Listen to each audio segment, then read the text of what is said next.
What is down, everybody? Is your main course, Little Pancake. Welcome back to another video. It's been a while. I am so busy. I have so much to do right now. And I'm doing this right now. And I'm talking about the maned wolf. Look at it. Whoa, this guy right here.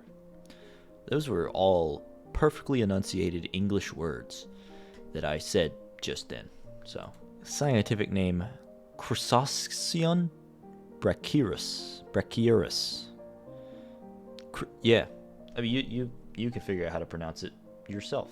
We're going to talk about the maned wolf. We're going to talk about the name and taxonomy. We're going to talk about its characteristics. We're going to talk about its habitat. We're going to talk about the behaviors that it possesses. We're going to talk about its diet. We're going to talk about the conservation of it.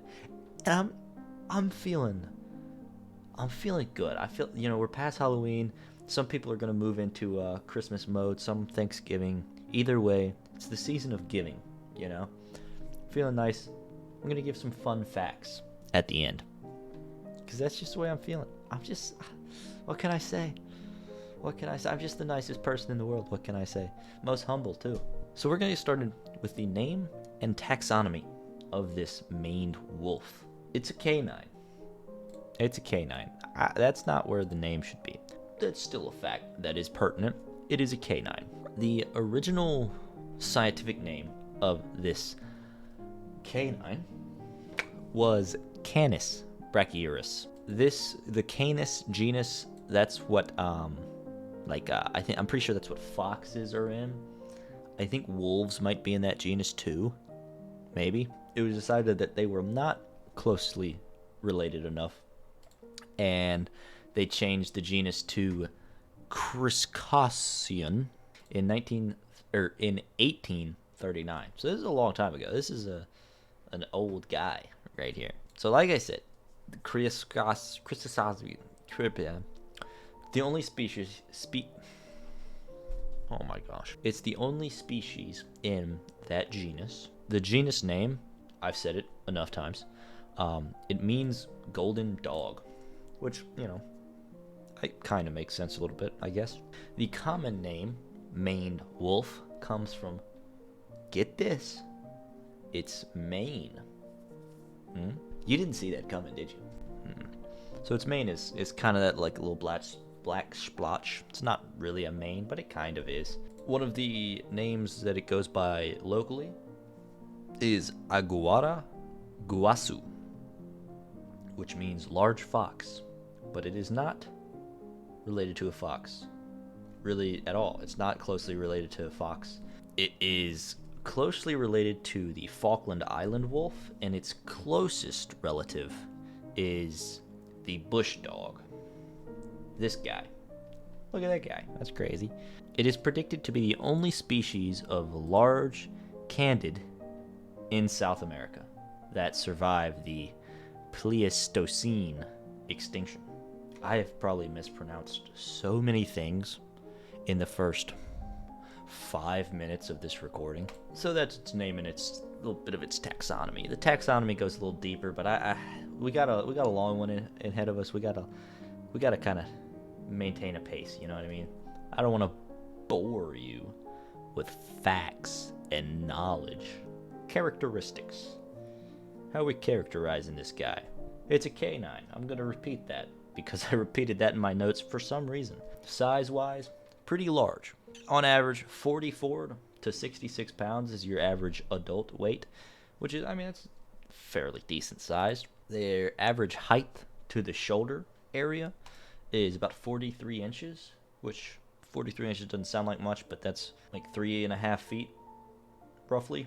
That's pretty tall. That's a medium-sized child. Just to the shoulders, too. That's not counting the head. As for length, head to body, or head and body, not head to, but head and body, you're looking at 39 inches. And an 18-inch long tail. So a big, swanging tail. Now, when you first look at this animal, one of the first things that you see that differentiates it from other specimens is its legs. Very long, very thin, very skinny, very peculiar. Looks like the slight toss of a pebble could snap its leg. That's probably the first thing you thought of too, because you're a perfectly sane individual just like me. So the reason behind these very thin, long legs is because the habitats that they indulge in, a lot of them have tall grasses. We'll get into habitat, as you know, because you paid attention in the first 30 seconds of the video. But it lives in a lot of tall grass areas, so those are easier to maneuver when you're kind of above the grass. So that's why it's tall. And then it's harder to push. I mean, think about it, right? Think about moving this through tall grass versus this through tall grass. You know what I mean? One's going to be easier than the other. So there's your reasoning. Another thing that kind of sticks out is its fur. It's got a very vibrant fur, like a reddish style coat. It's also got black, basically socks. I mean, let's be honest here. Those are socks, you know? I'd probably go for some more extravagant colors in my sock choice. You know, maybe some patterns. But it's good to keep it simple every now and then. They also have a black mane, which I mentioned a little earlier. It's really just a tuft of hair. It's not really like a full mane, like a lion. And this mane is used to kind of like make it look bigger and scarier. So like they can kind of puff it up, you know what I mean? Like, I'll probably throw a picture up. And kind of gives them a bigger profile, makes them look more intimidating. They also have white fur beneath the throat area. They have some white fur, and then also the tip of their tail is white. As for ears, about 7 inches. They're some pretty decent sized ears. They're a little perky, a little erect, you know what I mean? They've got 42 teeth. So their dentist visits probably take quite a while.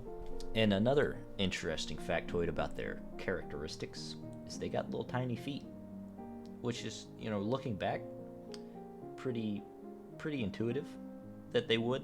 Skinny legs that would typically lead to small feet. That's all we got for characteristics. Not like there's not that much about it that's like, oh my god, this thing's not from the planet Earth. This thing's from Venus. Something like that, you know. It's pretty, it's canine, you look at it, you're like, that thing is pretty cool looking, but... Alright, habitat. Not much in the habitat section. They live in South America, so Argentina, Brazil, Bolivia, Peru, Paraguay, Uruguay. And they're almost extinct in Uruguay. So as for like actual area, they like grasslands. They like savanna areas. So thick, tall grass that they can kind of walk above, see some prey, and, you know, all you can eat buffet type behavior. And that's all I got for habitat, ladies and gentlemen. Not much in the habitat section. Now, for the long section, behavior. Now this is going to include reproduction. This is going to include behaviors. It's late, guys. I'm sorry. It's late. I've worked a lot of brain today. They are crepuscular. They are crepuscular animals, which means that they are active during the twilight hours. So they're kind of almost nocturnal, not really nocturnal. Their peak of activity is 8 to 10 o'clock a.m. and 8 to 10 o'clock p.m. So that's when they're really feeling it. However, on kind of colder, cloudier days, they can be highly active throughout the day if those conditions stay the same. Solitary animals, which is weird for candid canine. Candid. You look at wolves. Most wolves are pack animals, and they're not. The maned wolf is a solitary animal. They stay to themselves unless when they're breeding. Then they stay with one other. They communicate with each other via scent markings, which is urine. Their urine is interesting. We'll get to that in a little bit. Very peculiar urine. They do call. They do not have a howl like a wolf. They don't type of deal. That was weird. I won't do that again, guys. I promise. But they have a like a bark, pretty much. It's called roar barking. So it's kind of like I don't know. Here's a little audio clip of it. I'll find one.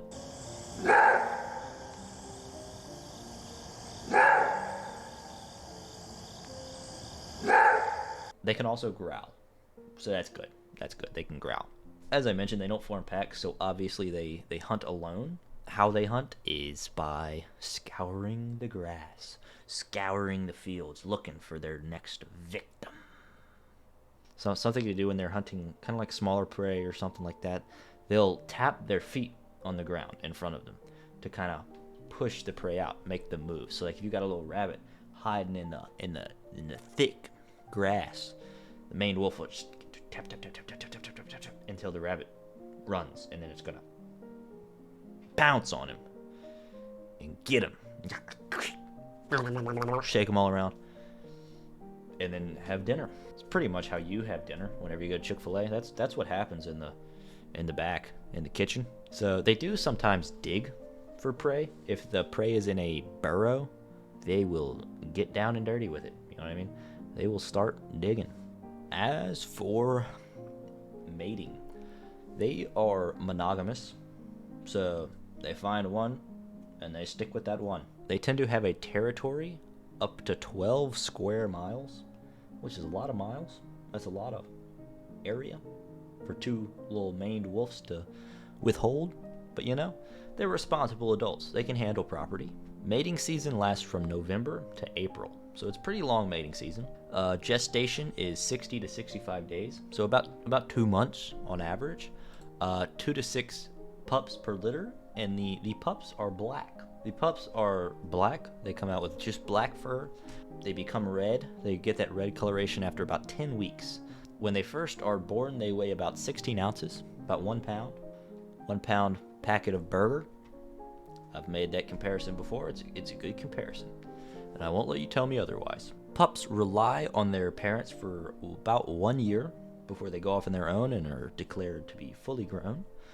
They nurse for the first 4 months of their life, and then they are baby birded, per se, up to 10 months. That basically means their parents go out, they get the food, and then they come back and they and the pups eat it, and it's gourmet. It's you ever had Chef Boyardee? So as for the males in the part of reproduction, see, we always talk about the females. We always talk about gestation. We always talk about when they're able to get pregnant, what blah blah boo. We never give the males their time to shine. So let's talk about the male side of this, because it's tough for them, you know. Male maned wolf do not produce very much sperm. They don't produce much semen. Their counts are substantially lower than other candids, and they only produce semen during mating season, which is a little odd. Another interesting thing is that sex of two maned wolf lasts about 15 minutes, which is odd. Now I know what you're thinking right now. You're thinking, that's not that long. That's a long time, man. Alright? And let me explain, because I'm not talking humans. Don't get me wrong. That's a long time for humans, too. You're looking 2-3 minutes tops as like a good time, from the opinion of me. But in the wild, things are trying to eat you. Okay? You ain't got 15 minutes to let your guard down and only hyper focus on one thing. You kind of gotta get there, you know what I mean? Like, you kind of just gotta, I don't want to say it, but, you know, pump and dump, you know what I'm saying? I did want to say that. I just find it odd that in the wild, things trying to eat you, you take 15 minutes out of your day to hyper focus on a singular thing. It's interesting. Now, after this 15 minutes, and then after the 2 months, infant mortality rate is high. Didn't really give me an explanation as to why, but it is. I would assume it's something to do with the fact that they don't run in packs. So you think about wolves, like gray wolves. They have a whole pack protecting the young. It's a little easier to keep them alive. It's just 1 or 2 fellas hanging out, you know. It's a little more difficult. Parental care is done mostly by the females. The males do, chip in. They do some hunting and whatnot, but they don't. They're not as prevalent as the females. Then the lifespan in the wild is pretty much unknown. They don't really have enough documentation. They don't really have enough going for them there. But in captivity, the average lifespan is about 12 to 15 years. Now, moving on to diet. They are omnivorous, which means they eat plants and not plants for the most part. As for the meat that they eat, it is mostly smaller animals, so we're talking wild guinea pigs. It's on my bucket list to eat a guinea pig. Rabbits, birds, eggs, reptiles, fish, mollusks, and even insects. So they're really taking what they can get. Let's be honest here. And then as for vegetation, they eat a lot of fruit. They eat some sugar cane. They eat some roots. They eat some bulbs. So they got a good wide variety of food that they eat. This is a more balanced diet than I have, to be honest. They have been documented feeding on carrion. Why did I say it like that? Carrion, which is just dead corpses. They really do eat what they can. They do have a favorite food, though. That is the wolf apple, which is an apple for the wolf. It's kind of like a tomato, is how it was described. This is the most common food found in the stomachs of these fellas, making up 40 to 90% of their diet. And they are very good at seed dispersal. So they eat these wolf apples, and then they walk around, and then they poop out the seeds, and then more wolf apple trees grow. It's the circle of life, ladies and gentlemen. And speaking of the circle of life, they don't have like predators per se. The only things that have ever been reported to kill the maned wolf is puma, not the shoe, the actual animal, and domestic dogs. Now, let's move to conservation. So, the maned wolf is marked as a vulnerable species, a nearly endangered species. They're not technically endangered yet. Their population, this is a very rough estimate, but about 23,600 about is a population. Their main issues are habitat loss. So humans, urbanization, deforestation, farming is kind of ticking up in the South America area, and it's not great for the wolf. And in addition to this disease, you think habitat loss is the only thing that urban growth really does, but when you start putting humans and the domesticated animals with these wild animals, the diseases are not great. So like domestic dogs pass on a lot of diseases to the maned wolf, which is not great.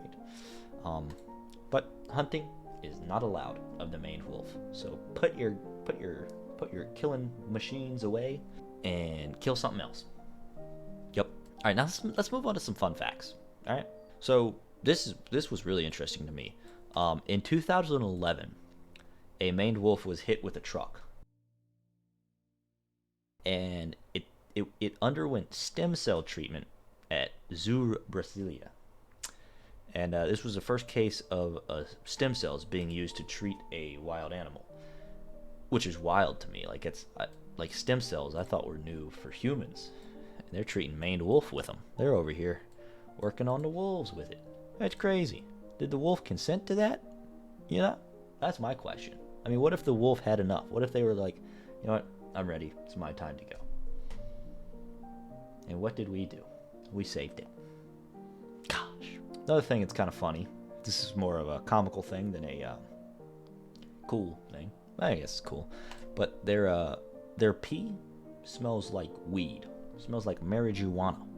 Smells like the devil's lettuce, which is funny because in the Rotterdam Zoo, there was an incident when police went on a full-out search for weed. They thought that there were people smoking weed somewhere in the zoo, and they went for a full-out search, and it was pee. It was it was the maned wolf. They used the bathroom. That's what your tax dollars are going to, people. Oldest maned wolf to ever be recorded was 22 years old. There's also a few like old myths, I guess per se. So when the maned wolf used to be hunted for a variety of reasons, but two things. So its eyes were considered good luck charms. So you kill a maned wolf, you take its eye, and it was considered to be a good luck charm. And then specifically in Bolivia, if you killed one and made a saddle from the leather of a maned wolf, it was said to be good luck. So like if you made a saddle out, got on that saddle, you're supposed to have a good journey. And that, ladies and gentlemen, is all I got for the maned wolf.